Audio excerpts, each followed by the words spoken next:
నమస్తే సార్, మీ పేరేం పేరు సార్? నా పేరు లక్ష్మీనారాయణ అండి. లక్ష్మీనారాయణ గారు, చూడండి, ఇప్పుడు మీరు ఒక సీనియర్ ఇక్కడ ఓటరు, చిలుకూరుపేట నియోజకవర్గ ఓటర్గా చెప్పండి, ఈసారి మీరు ఈ రాష్ట్రానికి ముఖ్యమంత్రి ఎవరైతే బాగుంటుంది, ఎవరిని కోరుకుంటున్నారు మీరు? చంద్రబాబు నాయుడు గారు అయితేనే బాగుంటుంది అనుకుంటామండి. సమర్థత గలవాడు, అనుభవజ్ఞుడు. రాష్ట్రం విడిపోయి ఇంత ఇబ్బందుల్లో 16,000 కోట్ల రూపాయల అప్పులో ఉన్నా కానీ రాష్ట్రాన్ని ఇంత మాత్రం తీసుకొస్తున్నాడంటే తన అనుభవంతో, తన సమర్థతతోటి కష్టపడి పనిచేస్తున్నాడు. ఇంకొకసారి అవకాశం ఇస్తే అమరావతి రాజధాని వరల్డ్ వైజ్ ఒక మంచి విధానం నిర్మించగలుగుతాడు. పోలవరాన్ని కూడా ఒక మంచి విధానంగా తీసుకురాగలుగుతాడు. ప్రజలు సంతోషంగా ఉంటారని అనుకుంటున్నానండి. భావితరాల వాళ్ళు కూడా మంచి జరుగుతుందని అనుకుంటున్నాను. ఓకే సార్, ఈ 5 ఇయర్స్లో చంద్రబాబు నాయుడు చేసిన అభివృద్ధి మీరు చెప్పారు. ఎలా అనిపిస్తుంది? ఈ రాష్ట్రం అభివృద్ధి దశలో వెళ్ళిందంటారా? అభివృద్ధి దశలో వెళ్ళినట్టేనండి. ఎందుకంటే విడిపోయి 16,000 కోట్ల రూపాయల అప్పులో ఉంది. అప్పులో ఉన్నదాన్ని ఇంత మాత్రం తీసుకురాగలిగాడంటే సమర్థత, అతని సమర్థత, అతని అనుభవం అని చెప్పి నేను అనుకుంటాను. నో డౌట్ అంటారు. No doubt. ఓకే సార్, అంటే ఈసారి ఎన్నికలు, అంటే గత ఎన్నికలతో పోల్చుకుంటే ఈసారి ఎన్నికలు చాలా టఫ్గా ఉండబోతున్నాయి. అంటే ఒకవైపు జనసేన, ఒకవైపు వైసీపీ, కాంగ్రెస్, బీజేపీ, ఇంకా అనేక పార్టీలు ఉన్నాయి. ఈ పోటీని అంతా తట్టుకొని చంద్రబాబు నాయుడు గట్టెక్కే పరిస్థితి ఉందంటారా ఈసారి? డెఫినెట్గా ఉంటుందండి. ఆయన అనుభవమే ఆయన కష్టపడే తత్వం, ఆయన అనుభవం, ఆయన సమర్థత ఆయన మంచిగా సీఎం చేయగలుగుతుందని నేను అనుకుంటానండి. ఖచ్చితంగా. సరే సార్, ఆయన చేసిన అభివృద్ధి పనులలో ఆ ఫలాలు మీకు ఏమైనా అందే? మీరు లబ్ధి పొందారా? పొందామండి. ఎలాంటి లబ్ధి పొందారు? లబ్ధి అంటే ఈ బీసీ కార్పొరేషన్ లోన్ ఒకటి, కొద్ది పెద్దవాళ్ళు ఉన్నారు, పెన్షన్లు అని చాలా వచ్చినాయండి. మీరు లబ్ధి పొందారు? పొందామండి. సరే సార్, ఒక చిలుకూరుపేట నియోజకవర్గ ఓటర్గా చెప్పండి, ఈసారి మీరు మద్దతు ఇస్తే ఇక్కడ ఎమ్మెల్యేగా ఎవరికి ఇద్దామనుకుంటున్నారు? రాష్ట్రంలో ఎవరికి ఇద్దామనుకుంటున్నారు? ఇక్కడ పత్తిపాటి పుల్లారావు గారండి 4,000 కోట్ల రూపాయల అభివృద్ధి అనేది ఇక్కడ జరిగిందండి నియోజకవర్గంలో. అతను ఉంటేనే ఎవరు వెళ్ళినా కూడా మంచిగా, అంత హోదాలో ఉన్న వ్యక్తి కూడా, చిన్న పిల్లాడు వెళ్ళినా కూడా చాలా మంచిగా రిసీవ్ చేసుకొని సమస్యలను తెలుసుకొని మంచి చేసే మంచి మనసు ఉన్న వ్యక్తి అని చెప్పి నేను అనుకుంటాను. సరే, ముఖ్యమంత్రిగా మీ మద్దతు ఎవరికి? ముఖ్యమంత్రిగా చంద్రబాబు నాయుడు గారు. సార్, ఏం పేరండి మీ పేరు? నా పేరు బాబోలు సార్. సార్, ఏం చేస్తారు మీరు? నేను సున్నపనికి వెళ్తాను సార్. సున్నపల్లికి. ఓకే సార్, చెప్పండి, ఇప్పుడు ఎలక్షన్స్ వస్తున్నాయి కదా, ఈసారి మీరు ఎవరిని కోరుకుంటున్నారు? ముఖ్యమంత్రి ఎవరైతే బాగుంటుందని మీరు అనుకుంటున్నారు? మేము రాజశేఖర రెడ్డి గారు ఉన్నప్పుడు మేము రాజశేఖర రెడ్డి గారిని పొగిడాం, ఎందుకంటే ఆయన మంచి పనులు చేశాడు. ఇప్పుడు మేము జగన్నే నమ్మట్లేదు. మాకు చంద్రబాబు నాయుడు గారు వస్తేనే బాగుంటుందని మేము ఆలోచనలతో ఇప్పుడు చంద్రబాబు నాయుడు గారికి మేము ఓటు వేయడానికి సిద్ధమయ్యాం. అంటే ఒకప్పుడు రాజశేఖర రెడ్డి అభిమానులు రాజశేఖర రెడ్డికి మద్దతు తెలిపిన వాళ్ళు చంద్రబాబు నాయుడుకు వచ్చారు. చంద్రబాబు నాయుడుకి ఇప్పుడు మా మద్దతు అంటున్నారు. ఎందుకు? చంద్రబాబు నాయుడు దగ్గర మీకు ఏం నచ్చింది? అని పనితీరు ఎలా అనిపించింది మీకు? ముసలోళ్ళకి ఇప్పుడు పని పాట లేకుండా తిని కూర్చునేటట్టుగా 2,000 రూపాయలు పెన్షన్ ఇస్తుంది ఆయనే. వాళ్ళు బాగుపడిచారు, అన్నీ బాగానే ఉన్నాయి. కాకపోతే ఇప్పుడు జగన్మోహన్ రెడ్డి వస్తే ఏం లేదు. ఇంకోటి ఏంటంటే ఇప్పుడు ఈ ఎమ్మెల్యే ఎలక్షన్లో రజనీ గారి దగ్గరికి వెళ్తున్నారు. దేనికంటే ఆమె ఇచ్చే ప్యాకేజీ కోసం వెళ్తున్నారు తప్పితే అభిమానంతో ఎవరు వెళ్ళటల్లా. నాకు ఎంత ఇస్తావు అంటే నీకు ఇంత ఇస్తానని అంటుంది తప్పితే ఒక్కళ్ళన్నా నిజాయితీగా పార్టీ తరఫున ఉండారా అని నేను అడిగా. అంతే, ఒకటే మాట. ఇప్పుడు నీకు అభిమానంగా ఎవరు వచ్చారు? ఎవరు రావట్లా. నువ్వు ఇచ్చే డబ్బు కోసం వెళ్తున్నారు. ఇప్పుడు నిన్నటిదాకా టీడీపీలో ఉండి ఇప్పుడు మల్లెల రాజేష్ నాయుడు నిన్నటిదాకా సంత పెట్టుకొని అన్నీ చేసుకొని అన్నీ బాగున్నాయన, ఇవాళ నువ్వు ఎందుకు వెళ్ళావు? నీకు ప్యాకేజీ వచ్చింది కాబట్టి నువ్వు వెళ్ళావు. రాజేష్ నాయుడు ఎందుకు వెళ్ళాడు? అది ఒక్కసారి ప్రశ్నించండి.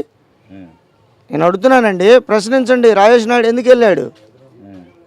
అంటే మీ నాన్నలాగా నువ్వు కూడా కాంగ్రెస్, టీడీపీకి అన్నిటికీ అట్టి తిరుగుతావేంది? ఒక పార్టీ కాదా? ఇప్పుడు ఓడని గెలవని అండి, ఒకటే మనం ఉండాలి కదా. మనం దాన్ని నమ్ముకొని ఉన్నాం, దాన్నే నమ్ముకొని ఉండాలా? ఇప్పుడు నీకు డబ్బు లేదో ఒక 2 కోట్లు 3 కోట్లు 4 కోట్లు ఇచ్చారు అనగానే వెళ్ళిపోతావా? నువ్వు విమర్శించావు, ఎంగల్ రాయుడు విమర్శించాడు, రౌడీ షెట్టర్ ఆయన. నేను కోరుకునేదంటే ఆ విషయాలు మనకు అవసరం లేదండి. ఒక ఓటర్గా మీరు చెప్పండి, అంటే మీరు మద్దతు చంద్రబాబు నాయుడుకి ఇద్దామని అనుకుంటున్నారు. చంద్రబాబు నాయుడు చేసిన పనితీరు వల్ల, మీకు ఆయన పెట్టిన పథకాల వల్ల మీరేమైనా లబ్ధి పొందారా? మీకు ఏమైనా పథకాలు అందాయా? అందినాయండి. మాకు స్థలాలు వచ్చినాయి. మాకు ఇంకోటి ఏంటంటే మాకు ఒక మిల్లర్ కూడా వచ్చింది. మేము కంకర పని చేసుకునేవాళ్ళం, మాకు అవి వచ్చినాయి. 6 పథకాలు పెట్టాడు. అందులో ఒకటి ఏంటంటే మాకు ఎనీ టైం ఏది జరిగినా కానీ పుల్లారావు గారి దగ్గరికి వెళ్తే మాకు పని జరుగుతుంది, సమస్య లేదు. సార్ ఇది సార్ అంటే ఒక్క నిమిషంలో మీకు ఇదిగో చేసి పెడుతున్నా పోండి అని మా వార్డు కౌన్సిలర్ బేగం గారికి ఫోన్ చేసి చెబుతాడు. మీ వార్డులో వాళ్ళు సమస్యను వచ్చారు, ఆ సమస్య తీర్చేయండి అని చెబుతున్నారు. అంతకంటే ఇంక మనకేం కావాలండి? ఇప్పుడు నువ్వు గెలుస్తావు, పోయి అమెరికాలో కూర్చుంటే మేము ఏడకు వచ్చి అడగాల? అవసరమా? పోసానికి ఇష్టంబుర్రని పెట్టాడు ఒకప్పుడు చిరంజీవి, ఏమైంది? మాకు ఒకటేనండి, మేము టీడీపీని నమ్మాం, చంద్రబాబు గారికే ఓటేస్తాం ఇప్పుడు ఈసారి. అంతే ఖచ్చితంగా. ఖచ్చితంగా ఒకటి రాయపాటి గారికి, ఒకటి చంద్రబాబు గారికి. అమ్మ ఏం పేరు నీ పేరు? నా పేరు లక్ష్మమ్మ. లక్ష్మమ్మ. ఇప్పుడు ఎలక్షన్స్ వస్తున్నాయి కదా, ఎలా ఉంది ఈసారి? ఎవరు కావాలనుకుంటున్నావు నువ్వు ముఖ్యమంత్రిగా? నా చంద్రబాబు నాయుడు. ఎందుకు? ఎందుకంటే మాకు అన్ని పెన్షన్ డబ్బులు కానీ ఏది అడిగినా సరే మాకు చేస్తున్నాడు కాబట్టి మేము చంద్రబాబు నాయుడు చిన్నప్పుడు కానీ మేము అదే నమ్ముకున్నాం, అక్కడే అటే చేస్తాము, ఇంక రెండో కాసి వేయము. అంతే అంతే. అంటే నీకు ఏమి ఇచ్చాడు చంద్రబాబు నాయుడు? చంద్రబాబు నాయుడు ఏమి ఇస్తాడు మరి? మా ముసలి భరత్ చచ్చిపోండు, పెన్షన్ డబ్బులు వస్తాయి. మా పెద్ద కొడుకు కానీ చిన్న కొడుకు కానీ ఒళ్ళు ఇదమ్మా రూపాయి అని ఇవ్వలేదు. ఇవ్వనప్పుడు ఆయన ఇస్తాడు, ఆయన ఇచ్చినప్పుడు ఆయన్నే నమ్మాలి మనము. అంటే నీ కొడుకులు లేకుండా చంద్రబాబు నాయుడు ఇస్తున్నాడు. చంద్రబాబు నాయుడు పెంచినట్టు పెంచుతాడు గోడును, మరి చంద్రబాబు నాయుడుకే వేస్తాం మేము. ఎప్పుడు అటే, నేను అటే, ముచ్చటే లేదు, ముచ్చటే లేదు, ఇంకెటీ లేదు, అటే అంతే. సరే అమ్మ, ఎంత వస్తుంది పెన్షన్ నీకు? పెన్షన్ 2000 వస్తుంది. 2000 వస్తుంది, సరిపోతుందా? సరిపోతే దాంతో అలాగే ఎలాగో బహనాగా కొడుకులు 4 ఉన్నా 4 ముద్దలు వేస్తారు. ఇంకేం చేస్తావు? ఖర్చుకి చాలదా? 2000 చాలవా ఖర్చుకి? మన చంద్రబాబు నాయుడుకే ఎప్పుడు కానీ చిన్నప్పుడు కానీ నేను చంద్రబాబు నాయుడు నమ్మినాం, అటే వేస్తాం మేము. రెండో కసి లేదు. చంద్రబాబు నాయుడు కూడా నీ కొడుకే? నా కొడుకే, పెద్ద కొడుకు. శివమ్మ చిన్న కూతురు. అంతే. వేరే కాశీ చెప్పినా ఎన్నో అటే వేస్తాను. జగన్ కూడా ఒకసారి అవకాశం ఇయ్యి అంటుండు కదా, జగన్ కూడా ఈసారి వేయమంటారు కానీ మాకు అటు ఎప్పుడు వేయలేదు, వేయము, వేయము. అంతే అంతే. సరే అమ్మ, నువ్వు ఇప్పుడు చిలకలూరుపేట కదా మీది, ఇక్కడ టౌన్ కదా, ఇను చిలకలూరుపేట కదా, ఇక్కడ ఓటర్ కదా నువ్వు. ఇక్కడ ఎమ్మెల్యే ప్రతిపాటి పుల్లారావు ఉన్నాడు కదా, ఎలాంటి అభివృద్ధి చేశాడు? అందుబాటులో ఉంటాడా? మీరు ఎప్పుడైనా కలిసారా ఆయనను? మేము కలిసినాము. మాకు పోలీసులు ఆటో పట్టించినా ఏది పట్టినా మా పిల్లలేని ఆ పని చేస్తాడు. మేము వెళ్ళినా సరే ఏ పని అయినా చేస్తాడు కాబట్టి మేము అటే వేస్తాము. అది రెండో కాసి వేసే పని లేదు. లేదు. ఇద్దరు ఇక్కడ ఎమ్మెల్యే ఎవరైతే బాగుంటుంది ఇక్కడ పచ్చిపేట పుల్లారావే. ముచ్చటే లేదు. లేదు. సరే ఈసారి నువ్వు మద్దతు ఇస్తే చంద్రబాబు నాయుడుకి ఇస్తావా? ఎవరికి ఇస్తావు? చంద్రబాబు నాయుడుకి. చంద్రబాబు నాయుడుకి. లేదు. అమ్మ ఏం పేరు మీ పేరు? నా పేరు కోట్ లక్ష్మి అండి. లక్ష్మి గారు చెప్పండి, ఇప్పుడు ఎలక్షన్స్ వస్తున్నాయి, మీరు ఇక్కడ చిలకలూరుపేట స్థానికులు, మీరు ఒక గృహిణి, ఎలా అనిపిస్తుంది? మీరు ఈసారి ఎవరు కావాలని కోరుకుంటున్నారు? ఎవరు ముఖ్యమంత్రి అయితే ఈ రాష్ట్రం బాగుంటుంది, మీరు బాగుంటారు? మాకు చంద్రబాబు నాయుడు అయితే బాగుంటుందండి. మాకు తర్వాత పుల్లారావు గారు అయితే బాగుంటాడు. ఎందుకంటాయేమో గతంలో చచ్చిపోతే మాకు దినానికి పారేయటానికి కూడా డబ్బులు లేవండి. అతను ఉండబట్టి మాకు 2 లక్షల లోను చచ్చిపోయిన వాళ్ళకి బీమా పథకం కింద ఇస్తాడండి. అది దినం చేసుకుంటున్నాం, పారేసుకుంటున్నాం. అది ఒక మేలు చేశాడు. ఇంకొకటి కడుపును పుట్టిన బిడ్డలు కూడా మనకు పోబెట్టట్లా. 2000 పింఛన్ ఇస్తున్నాడు. ఆ పింఛన్ తోటి చాలామంది మందులు తెచ్చుకుంటున్నారు, టిఫిన్లు చేస్తున్నారు. ఆ 2000తోనే వాళ్ళు బతుకుతున్నారండి ముసలోళ్ళు చాలామంది. మరి 3 వదిలిపెట్టిన వాళ్ళు ఉన్నారండి. వాళ్ళకి ఒంటరి మహిళని పింఛన్ 2000 చేశారు. డ్వాక్రా మహిళలకు ప్రమాణ స్వీకారం చేసినప్పుడు గ్రూప్కి 10 లక్ష రూపాయలు ఇస్తానని ప్రమాణ స్వీకారం చేశాడు. 1 లక్ష రూపాయలు ఇచ్చాడు గ్రూప్కి. ఈ 22వ వార్డులో ఎన్నో గ్రూపులు ఉన్నాయి, అన్నిటికీ 1 లక్ష రూపాయల కాడికి ఇచ్చాడు. తర్వాత మళ్ళీ ఇప్పుడు దిగిపోయేటప్పుడు ఎలక్షన్లోంచి దిగిపోయేటప్పుడు 1 లక్ష రూపాయలు చెక్కులు ఇచ్చేశాడు. గ్రూప్కి వచ్చి 1 లక్ష.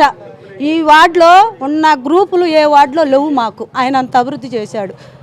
పంపులు రూపాయి లంచం అనేది తీసుకోకుండా మా ఇంటి ముందు పంపులు రప్పించాడు. రోడ్లు బాగు చేయించారు. ఇక్కడే కాదు, ఈ వార్డే కాదు, ఆంధ్ర మొత్తం మాకు చంద్రబాబు నాయుడు వచ్చినాక బాగుంది. పుల్లారావు గారు వచ్చినాక పేటే బాగుపడిపోయింది. ఆయన్ని ఒక చరిత్ర సృష్టించుకోవచ్చు. పుల్లారావు గారిని కానీ చంద్రబాబు నాయుడిని కానీ. ఎలా అంటే పేదవాళ్ళకి ఆయన బిడ్డ లాంటివాడండి. ఆయనే కావాలి మాకు. అది తర్వాత ఆమె కావాలండి. ఆమె ఒక తల్లిలాగా ఆదరించింది. ఏదన్నా సమస్య వచ్చిందంటే రండి పోదాం అంటది. లేదు ఈరోజు మాకు డబ్బులు ఇవ్వమంటే అక్కడ బియ్యం కట్టేపిస్తే తినండి అంటది. చెప్తున్నామండి, అట్లా మాకు ఆదరించి సహకరించే వాళ్ళు కావాలి. కానీ ఇవాళ వచ్చి మేము ఉండాము. గతంలో వైఎస్ఆర్ దాంట్లో నేను ఇల్లు కట్టుకున్నానండి. 40,000 లోన్ ఇచ్చారు. ఆ లోన్కి నేను అప్పుల పాలైపోయి ఇల్లు కూడా అమ్ముకున్నా. ఇప్పుడు నాకు ఆన్లైన్లో ఇల్లు ఉందనే వస్తుంది. నాకు ఇల్లు లేదు, ఏమీ లేదు. ఇప్పుడు అపాయింట్మెంట్కి పెట్టుకోవటానికి కూడా నాకు అవకాశం లేకుండా పోయింది. గతంలో ఆయన ఇచ్చిన 40,000కి ఈరోజు 2,50,000 ఇచ్చాడు ఇల్లు కట్టుకోమని. 2,50,000 2 లక్షల లోన్ ఇచ్చాడు నాకు. కొట్టు పెట్టుకోవటానికి. మరి 30,000 బీసీ లోన్ల కింద 30,000 వదిలిపెట్టాడు. మళ్ళీ ఆధారణ పథకం కింద వదిలిపెట్టి ఈ డబ్బు అంతా ఎవరిది? చంద్రబాబు నాయుడు పంపిస్తేనే లేని వాళ్ళకి ఇచ్చింది. అది గుర్తుపెట్టుకొని దయచేసి ఈ ఒక్కసారి చంద్రబాబు నాయుడు కావాలి, పుల్లారావు కావాలి మాకు, అది ఖచ్చితంగా. హలో, మిమ్మల్నే ఫిలిం సెలబ్రిటీస్ రియల్ స్టోరీస్ ఏంటో తెలుసుకోవాలనుందా? లేటెస్ట్ గా రిలీజ్ అయ్యే మూవీ రివ్యూస్ నేను చెప్తే వినాలనుందా? ఇంకెందుకు ఆలస్యం, యోయో టీవీని సబ్స్క్రైబ్ చేసుకోండి. అలాగే మర్చిపోకుండా యోయో టీవీ యాప్ ని కూడా డౌన్లోడ్ చేసుకోండి.